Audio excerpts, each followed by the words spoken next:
A reading from Paul's letter to the Romans, beginning at chapter 1, verses 16 through 32.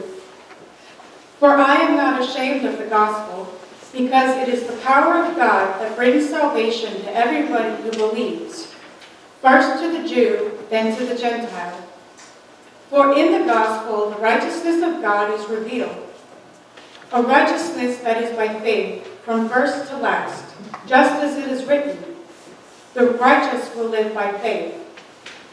The wrath of God is being revealed from heaven against all the godlessness and wickedness of people who suppress the truth by their wickedness. Since what may be known about God is plain to them, because God has made it plain to them.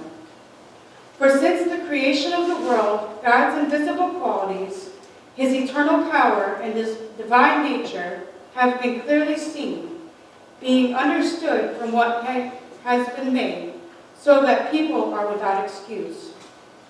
For although they knew God, they neither glorified him as God, nor give thanks to him, but their thinking became futile, and their foolish hearts were darkened. Although they claimed to be wise, they became fools, and exchanged the glory of the immortal God for images made to look like a mortal human being, and birds and animals and reptiles. Therefore God gave them over in the sinful desires of their hearts to sexual impurity for the degrading of their bodies with one another. They exchanged the truth about God for a lie, and worshipped and served created things rather than the Creator, who is forever praised. Amen. Because of this, God gave them over to shameful lusts. Even their women exchanged natural sexual relations for unnatural ones. In the same way, the men also abandoned natural relations with women and were inflamed with lust for one another. Men committed shameful acts with other men and received in themselves the due penalty for their error. Furthermore, just as they did not think it worthwhile to retain the knowledge of God, so God gave them over to a depraved mind, so that they do what ought not to be done. They have become filled with every kind of wickedness, evil, greed, and depravity.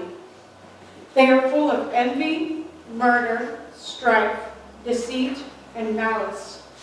They are gossipers, slanderers, God-haters, insolent, arrogant, and boastful. They invent ways of doing evil. They disobey their parents. They have no understanding, no fidelity, no love, no mercy. Although they know God's righteous decree that those who do such things deserve death, they not only continue to do these very things, but also approve of those who practice them. Here ends the reading.